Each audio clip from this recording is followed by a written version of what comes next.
వినాయక చవితి మండపాల్లో గణేష్ విగ్రహాల ఏర్పాటు చేసేవారు సింగిల్ విండో విధానం ద్వారా అనుమతులు పొందాలని ఆర్డీఓ కె లక్ష్మీ శివజ్యోతి అన్నారు.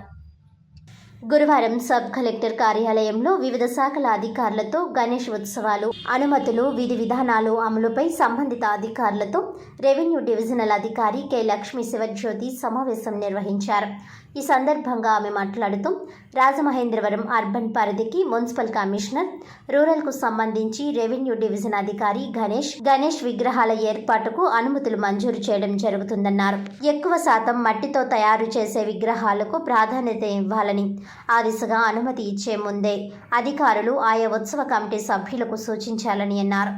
విగ్రహాల ఏర్పాటుకు పర్మిషన్కు దరఖాస్తు చేసుకున్న వెంటనే వారు ఏర్పాటు చేసుకుని స్థలానికి వెళ్లి కమిటీ పరిశీలించాలని ఆమె సూచించారు.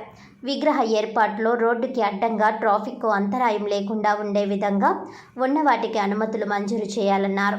గణేష్ విగ్రహాలు ఏర్పాటు చేసే పందిళ్లలో కరెంటును అక్రమంగా వినియోగిస్తే కఠిన చర్యలు తీసుకుంటామని అన్నారు.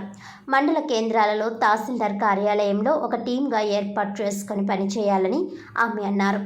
అనుమతులు మంజూరు చేసే విషయంలో తేదీ, టైం పరిశీలించి సరిచూసుకోవాలని ఆమె అన్నారు. నిమజ్జన సమయంలో ప్రభుత్వం గుర్తించిన పాయింట్ల వద్దని నిమజ్జనం చేసే విధంగా చర్యలు తీసుకోవాలని పోలీస్ శాఖను ఆదేశించారు. నిమజ్జన సమయంలో ట్రాఫిక్ ఎటువంటి అంతరాయం లేకుండా చూడాలని అన్నారు. నిమజ్జనం చేసే ప్రదేశాలలో భక్తులు ఎవరూ ఎక్కువ లోతులోకి వెళ్లకుండా ముందస్తుగా హెచ్చరికలు జారీ చేయాలని అన్నారు.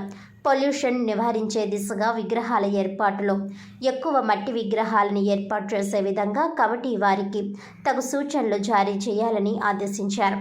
ఈ సమావేశంలో పోలీస్, ఆర్ఎండ్బి, ఇరిగేషన్, దేవాదాయ, డిఎంఎన్హెచ్ఓ, పంచాయతీరాజ్, ఎక్సైజ్, ఫిషరీస్, అగ్నిమాపక, ట్రాన్స్కో, ఎంఆర్ఓలు, ఎంపీడీఓలు తదితరులు పాల్గొన్నారు.